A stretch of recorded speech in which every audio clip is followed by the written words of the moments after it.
یک مکتوب تعجیلا آمده است، بیاید اول از زمین آغاز می نمایم. السلام علیکم برادر اسلامی ما اکای حاجی مرزا، ما یک برادر اسلامی شما از دهه سری چشمه ناحیه شوراباد. بعد از سلام این که من عائله دار صاحب 3 فرزند هستم. من سال 2000 خاندار شدم. از سال 2000 تا این جانب در خاندان ما همسر من بر ضد من کشماکشی دارد. مادر من با همراهی اپهایم صد راه من شدند که او را طلاق ندهم، که این دختر صغیره است، بی مادر است، گناه است، او را طلاق نده. امروزها باشد کاسه صبرم لبریز شده ایستاده است. همسرم به من و اهل خانواده همان تمام سخنهای قبیح را میگوید و با فرزندهایم میگوید که این پدر شما نیست، شما طرف این نروید. باور کنید داملای شیرین سخن، با این عمر جوانی از دست این زندگی ناآرام از این عمر سیر شدم و چندین بارها باور کنید در بالای جای نماز گریه کرده با پروردگار خود مناجات کرده گفتم که ای پروردگار، کدام وقت شما جان مرا از این وبای عصر خلاص میکنید؟ از شما داملای شیرین سخن احترامانه خلاص التماس و التجا می نمایم که به من یک جواب حقیقی دهید در همین نماز جمعه. طوری که بزرگان گفتند عمر اگر خوش گذرد زندگی خیزر کم است، ورنه ناخوش گذرد نیمی نفس بسیار است.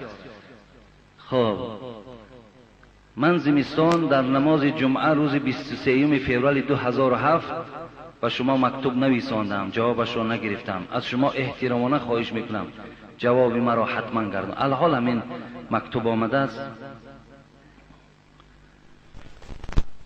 معنای مکتوب، خلاصه مکتوب به همه ما و شما معلوم شد که این برادر عزیز کسی باشد.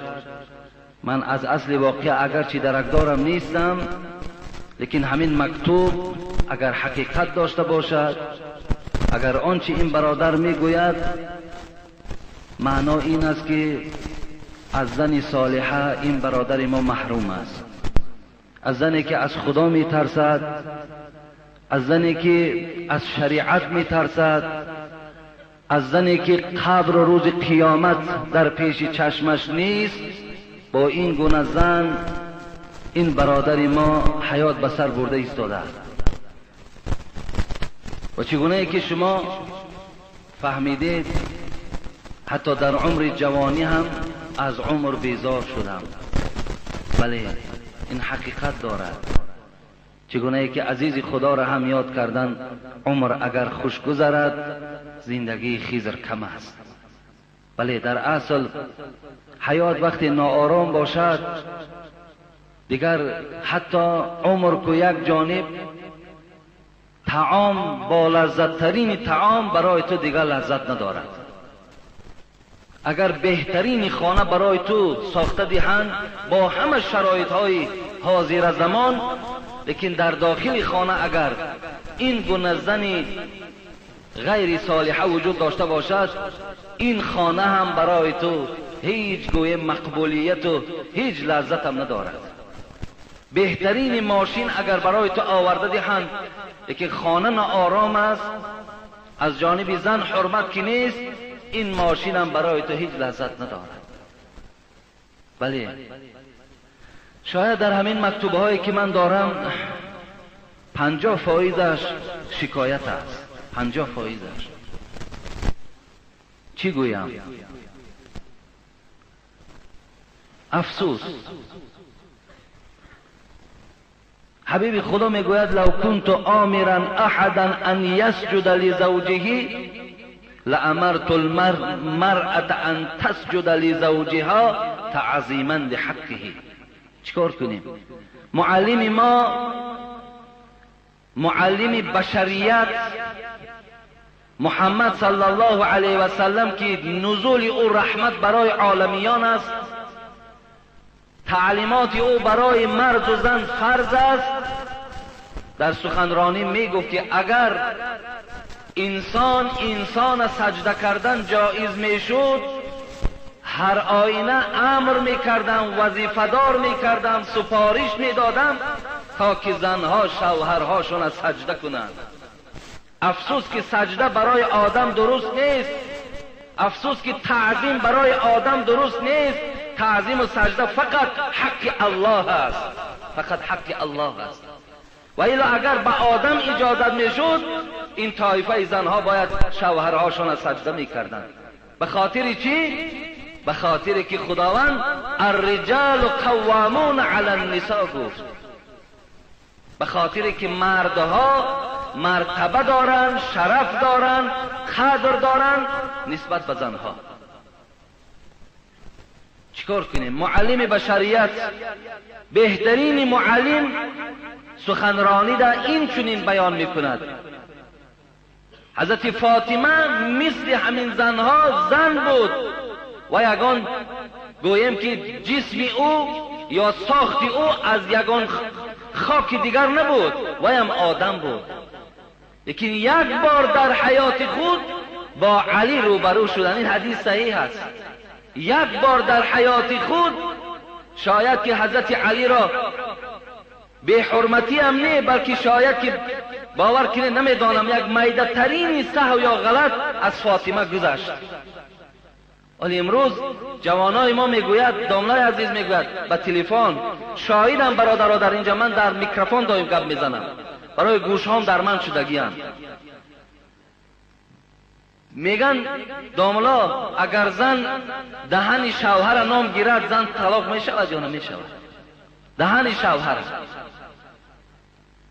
از سوال او چی معلوم میشود؟ این است که اون زن دهان این شوهر دشنام دادگی است.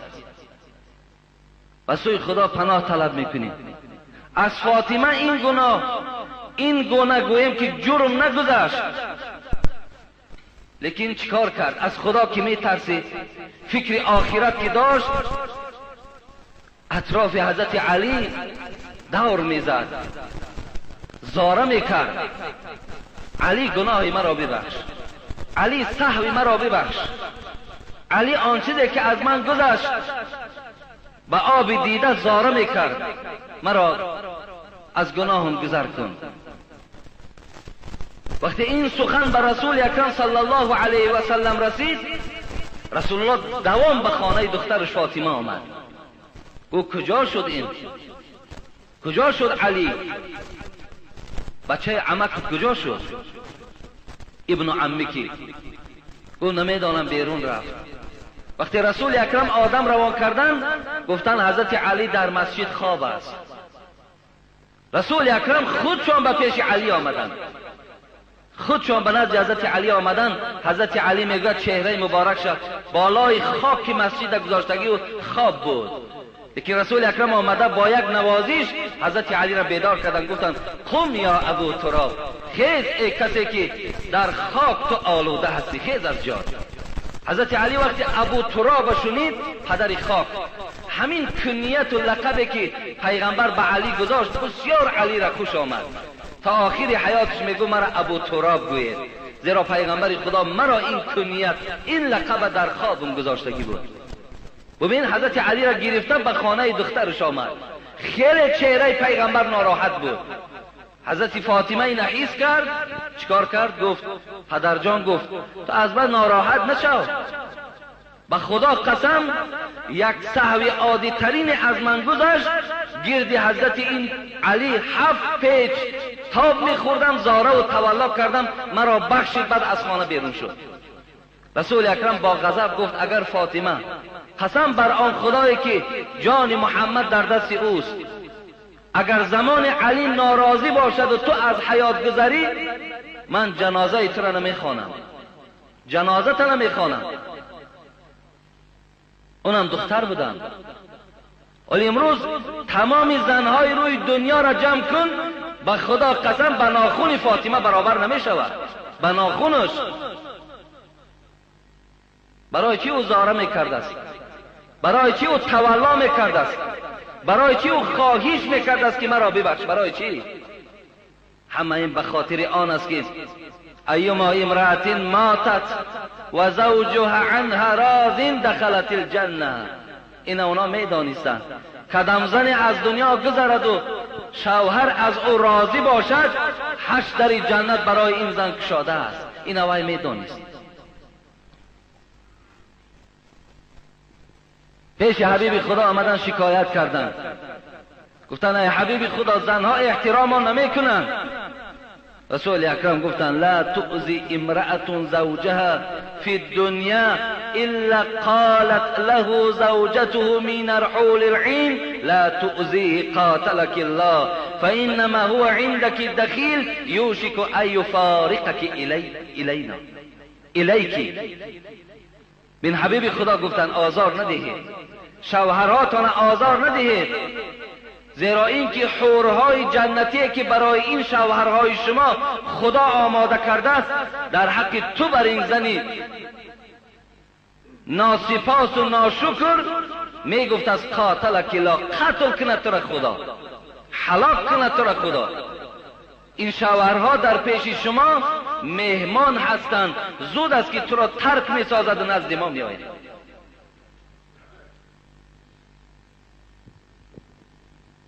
این است آن چیزی که شریعت ما میگوید.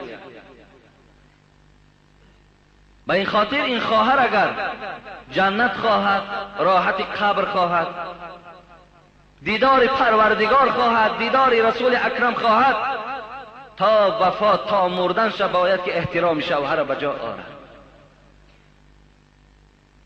لیکن ببینید هیچ امکانیت ندارد، روز به روز احوال تو بد می شود، سلامتی تو ناخوب می شود، پدر و مادر بالای تو قهر و غضب دارند، پدر و مادر تو مورد به احترامی قرار دارد.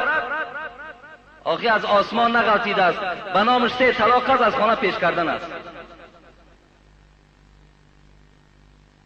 تا امروز ما به کسی توصیه ندادیم که زن طلاق ده، تا امروز تا آز نمی سخنی که الحال برای شما گفتم. فقط احترام کنین، معامله کنین، صلح کنین، کاری کنین که زندگی هاتون خوب شود.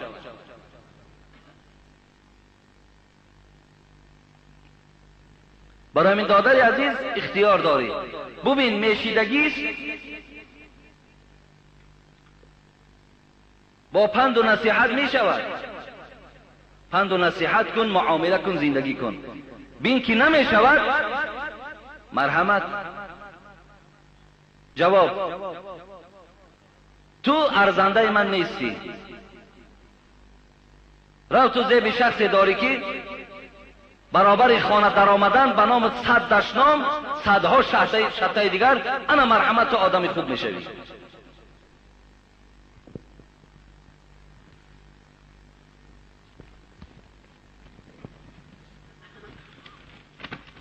مکتوبا را بسیار دراز می نویسند تا که مجبور این بسیار زاره و تولا کرده است خوانید.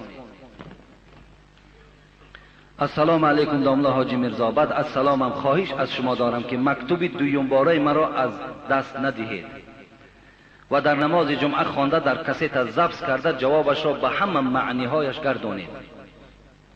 بابای حاجی میرزا، من جوانی 31 ساله، معلوماتم عالی، صاحب جای کار، خانه و در، صاحب 4-5 فرزند، لیکن زندگیم زندگی تلخ است. راست گپ من به شما چندین بارها روبرو شدم، حتی نشستم میخواستم در اطراف این مسئله با شما صحبت کنم، اما در گرد و اطرافم دوستها شناسهایم بودند. شرم می داشتم که من در بین جمعیت آبروی کلان دارم. بابای حاجی، من 10 سال باز آیله‌دار هستم.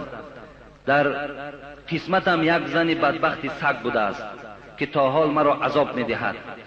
با من معامله خوب نمی کند. وقتی که به خانه پدرش می رود از من ناپرسیده با یگان بهانه رنگ قعری می رود. من به خانه آمده رنگ روی فرزندهایم را دیده باز رفته با یگان دلیابی زنم را گرفته می آرم. با نصیحت پدرش و اپهایش کار و رفتار می کند. این بدبختی زنم حس نمی کند که من شوهر دارم. با مادرم و خواهر و دادرهایم رنگ سگ رفتار میکند. گپ گردانده چی گپی که نباشد جواب میدهد، حتی خاطر مرا نمیبیند. من با زنم نصیحت میکنم، چندین مثال های زن و شوهری را میارم و حتی چندین کسیته های امر معروف شما را میمانم، میگویم گوش کن. جواب میدهد که این گپ ها همش دروغ است. این بدبخت را بزاره نشد، بزدن نشد، به من گپ های میگوید که در شریعت این گپ ها تماما درست نیست برای گفتن شوهر. لیکن خاطر فرزندهایم چیکار کنم؟ نمیدانم. در وقت زدنم حقارت کردم، تمام حقارت ها را بر من گردانیده. میگوید که من هم خودم نغز میدانم که این بدبخت زنم دوزخی می باشد. راستی گفت من با این زندگیم خودم را شوهر مرد حساب نمی کنم، اما چی علاج؟ بابای حاجی گوید که زندگی ما با این زن درست است یا نه؟ من در حاضره با پدر و مادرم زندگی میکنم و من او چسکه برای خانه گرفتم. می توانم که در مدت کوتاه خانه اندازم، لیکن با این زنی بدبخت جدا شدن نمی خواهم. می ترسم که مرا بسیار عذاب می دهد. داملا مرا چی مصلحت می دهید؟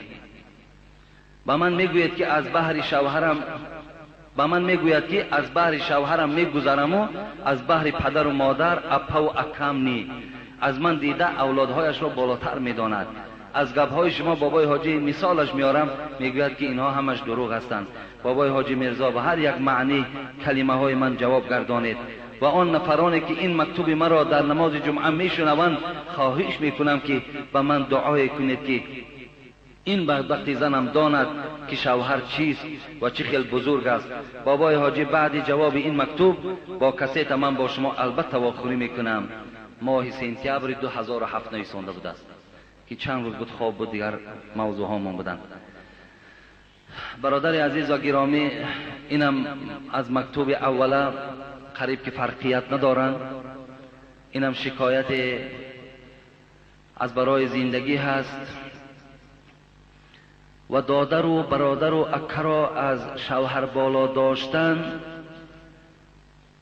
من هم میگویم که شما هیچ وقت از پدر و مادر و برادرها تا نگذرید، لیکن اعظم الناس حقا علی المرأة زوجها، بزرگترین حق در نزد زن این اولین شوهر میستد. شما بزرگی شوهر شناسید، حق شوهر شناسید، شما از پدر و مادر تا نگذرید. لیکن دادر عزیز، من حیران میشوم که این کسیت من برای عائله تو چی تأثیر میبخشد زمانی که گوید همه این دروغ است. وقتی این سخنها را دروغ که گفت، برادر در بین شما علاقه نکاح نیست، نکاح نیست. حتی خانداری که شما دارین این خودش حرام است. سخنی که من میگویم برای شما تا امروز غیر آیت قرآن و احادیث های رسول اکرم چیزی صدا نداده است. سخن خدا دروغ، سخن پیغمبر دروغ، تو کافر هستی، زن و طلاق است. این تو دیگر زندگی حلال نداری. این زن برای تو علکه بیگانه است. با که نداره دادر عزیز، رزق رسان تو نیستی. تربیت کننده فرزندها اگرچه تو باشی، پاسبان اساسی الله است. اینقدر تو اگر دلمانده باشی، اینقدر تو خسته شده ای، آب و روی تو در بین یار و رفیقت کاسته شده است، برای تو هم توصیه همین است. توصیه مثل توصیه اول است. از درد و غم میخوای خلاص شوی، ابغض الحلال الی الله الطلاق است. بدترین حلال ها به سوی خدا طلاق است، لیکن حلال است. حالت های ضرورت در حلال می شود. برای چی زنهای پیش من میآیند از شوهرهاشون شکایت میکنند؟ اونها را من نیز توصیه دادم، میلش جدا شد. شاید خدا برای تو یکان شوهری خوب دهد. برای همین شوهرهایی که امروز بیچاره ها گویم از پدر و مادرشان هم دعا گرفتن نمیتونند، پدر و مادرشان هم بیچاره در حالتهای پریشانی قرار دارند، از همه این دیده همون را جواب دادن بهتر است. برای همین دادر عزیز با من روبرو شد همه این که من برای تو بیان کردن نمیتونم، وقتای زیاد میگیرد. فقط یگانه راهی که اگر خواهی برای تو خوبی آرد، همین از جواب میدی، جانت خلاص میگرد.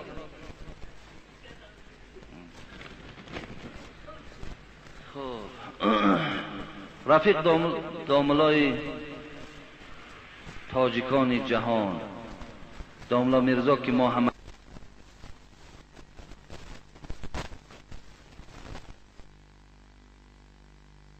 زمین مخلصی شماییم. از شما من استقامت کننده شهر کلاب هستم که کوچه‌ش نمیخوانم، زیرا یکی مبادای کوچه‌ش کوچه بولوار نبوده است. خب نامشم نویسانده است، حجرشم نویسانده است. و 3 سوال ما در مراجعت کرده است. این سوال دیروز در دست من دادن که همین جمعه خوانید. خب سوال یکم، شخص زن دارد و 3 کودک میده، سین و سالش از 4 ساله تا 8 ماهه. زنش را مجبور کند که تو ماشین من را بشوی و من سویدن می روم و لباسهایم را اتیو کن، من تا که فسان باشم و با سویدن رفته برگشته کارهایش را با زنش نقل می کند. این در شریعت درست است یا نه؟ دویم، در بیگاهی عید رمضان بعد شام روزه را ناشکاییده 3 کودک میده‌اگ را که سین و سالش از 8 ماه تا 4 ساله است از خانه با مادر بیمارش پیش کرده است. این چه حکم دارد در عید رمضان؟ سیوم، آدم نمازخوان میتواند که با زنش روبرو شود و زنش را من پدر و مادر تو را، اولاد تو را فلان میکنم گفته دشنام میکند. این خیل آدم ها در شریعت چی گفتنی هستین از شریعت؟ این 3 سوال مثلا 2 تاش در اطراف کدام مردی گویم حرامی هست، کدام مردی خیلی گویم بدبخت و از خدا نمیترسیدگی هست. و سوال 3 اینم در حق همون مردهایی که از خدا و پیغمبر نمی ترسن و اولاد اجداد و پدر و مادر زن دشنام می دهند صحبت می رود.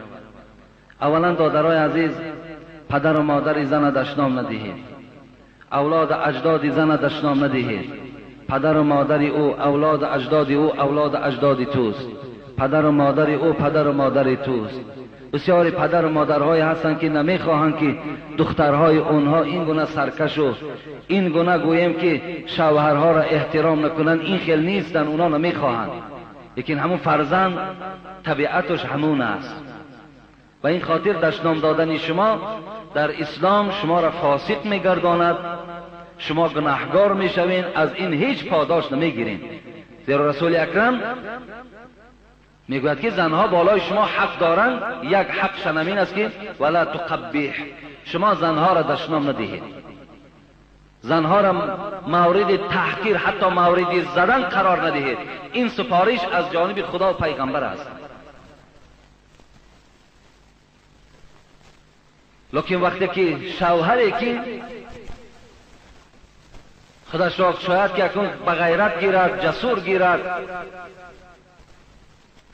و به طرف زن ماشینی من از زیبا کن، لباسهای من از زیبا کن تا که من از پی مثال زنا کردن می روم و بعدا آمده عملهاش باز در نزد این زن حکایه می کند. آیا حکایه کردن این زن در اسلام چی معنی دارد؟ برادرای عزیز و گرامی، من اولا در همین خواهر عزیزم حیرت میمانم.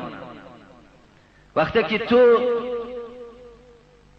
نظر به زنهای کوچه، نظر به زنهایی که جامعه را فساد میکنند، جوانهای ما را امروز از راه نیک، راه خوب و راه درست برآوردند، وقتی از زن کوچه دیده تو در پیش این شوهر بی‌قدرتر هستی، تو احترام نداری، با تو آنگونه که با زن بیگانه صحبت دارد با تو صحبت ندارد، آنگونه گلدسته و دوخی هایی که به زنهای کوچگر هدیه میکند تو بار در حیاتت ندیدی، تو چی ضرورت داری با این خیل مرد حرام زندگی میکنی؟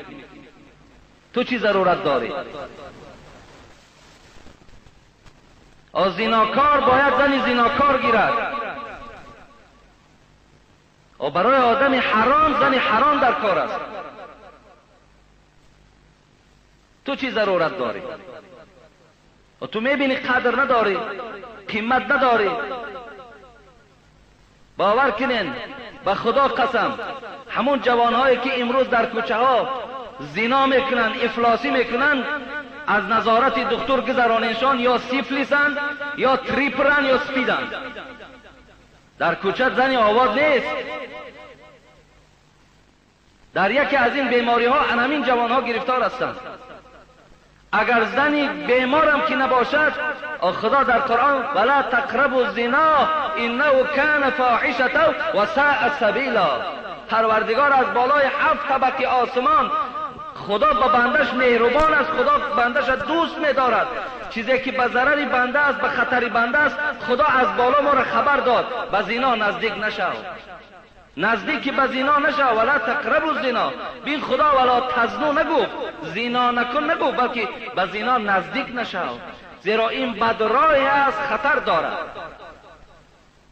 اگر من باوری دارم انا همین جوان حرامه، اگر یک طبیب گوید که تو زنا نکن که در روده تو یا در معده تو یا در یگان جسم تو ضرر میرسد، سخن طبیب قبول میکند و سخن خدا را پشت سر میپرتاید. حالان که از طبیب دیده، از دکتر دیده، خدا برای تو داناتر و خدا برای تو مهربانتر است. الله حکمت اینه میداند. خداوند به حکمت هیچ چیز را حرام نگردانیده است. خدا رحمت کند.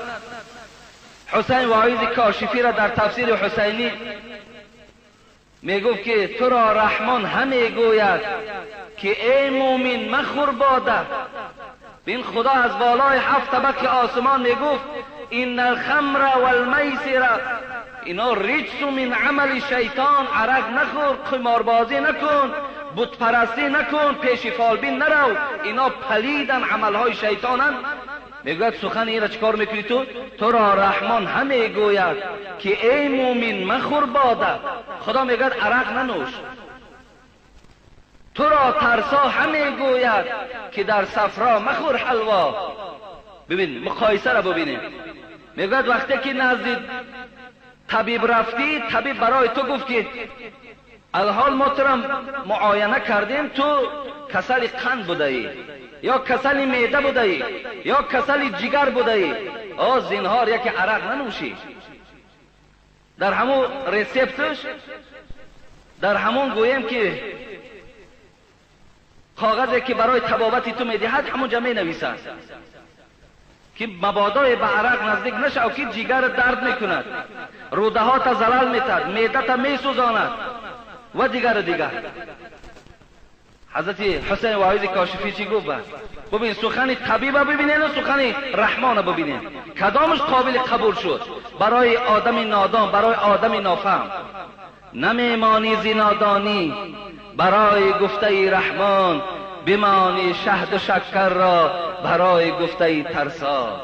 ای آدم بی عقل، ای انسان بی فراست، ای آدمی که تو تفکر نداری، تو معنویات نداری، تو فرهنگ نداری. حسین واعظ کاشفی میگوید خدا تو را علکی از خطر این خبر داد نیستادی. لیکن امروز یک انسان تو را میگوید که در وجود تو زلال دارد، سخن یک انسان قبول کردی. لیکن الله از بالای 7 آسمان میگوید به زنا نزدیک نشو، زنا خطر دارد، زنا بے برکتی دارد، شرمندگی دارد، بے آبروگی دارد. سخن رحمان قبول نمی سازی. از سخن رحمان چی ضرر دیدی؟ آمده با زنا را در نزد زن خود صفت میکند، نقل میکند. رسول اکرم صلی الله علیه و سلم حدیث مسلم است، قسم به خدا، این من اشر الناس منزلتا عند الله. ببینید بدترین مردم در پیشگاه خدا، پیغمبر خدا گفتن کی است؟ آن کسی که شب با زن خود خانه‌داری میکند، با زن حلالی نکاحی خود خانه‌داری میکند، زن با او هم خانه‌داری میکند، سحری که شد همون خانه‌داریش در بین مردم نقل کند، بدترین مردم در پیشگاه خدا هست. ببین زندگی حلال خودت، خانه‌داری که از روی طبق شریعت برای تو حلال درست بود و یا حکایت کردن این که گناه باشد، تو این زنا را از روی لذت و از روی گویم شوق و از روی این قدر بدبختی از وقت صفت میکنی، از خدا نمیترسی؟ از خدا نمیترسی؟ خدا در قرآن سأصله سقر و ما ادراک ما سقر لا تبقی ولا تذر، خدا میگوید برای بندگان من اعلان کن که آن دوزخی که اونها در گوش دارند دوزخی است که لا تبقی ولا تذر، تو را نمیگذارد گوشت و پوست و رگها تا دوزخ میخورد، نگه رهات نمیکند تا زمانی که هلاکت نکند. پسترین عذاب دوزخ حبیب خدا گفتن چی است؟ فی اخمس قدمیه جمرتان یغلی منهما دماغه، پسترین عذاب دوزخ همین بود است که در پاشنک پاد پروردگار دو لخچه علاوه می گذاشته است، آنچنان حرارت داشته است که یغلی منهما دماغه، از بینی ها زرداب سر می کند. این پسترین سبکترین عذاب دوزخ است. از خدا ترسید برادر عزیز، توبه به سوی خدا کن، توبه به سوی پروردگار بکن. زندگیت را با این زن زندگی خوب گردان. و الی خواهر عزیز، اگر این انسان از این راه بد نگردد، در دست این بودن تو در همچنان است که تو غریب هستی، تو غریبی، تو زود از دست این آدم ناپاک خلاص شو. این آدم ناپاک ارزنده تو برای خواهر ندارد.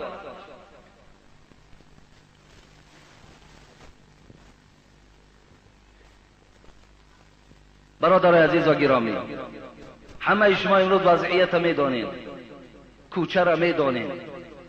امروز زنا بسیار انجام دادنش آسان شده است، به حد آسان شده است. با 5 سامان هم شما زنا میکنید، لازم شود 1 سامان هم میشود. لیکن احتیاط کنید، احتیاط کنید، با زنا نزدیک نشوید، زیرا آدم ایمان شبای میدهد، آدم به فیض و به برکات میشود، زندگی خوب اصلا نمیبینی دیگر. به این خاطر برادر عزیز، این خواهرم حقوق داری که اگر ببین نصیحت کن، با نصیحت اصلاح شود این جوان، زندگی تا دوام ده. لیکن نشد از دستش برا تو یک آدم این آدم پاکیزه و با صبر باشی، خدا برای تو یگان شوهری با صبر و با حیا را نصیب گرداند. تو زیب یک گویم زن یک باید یک مرد باشی که آدم خدا ترس و آدمی با صبر باشد. بگذار این آدم حرام باز یک حرام دیگر را گرفته زندگیش کردن گیرد.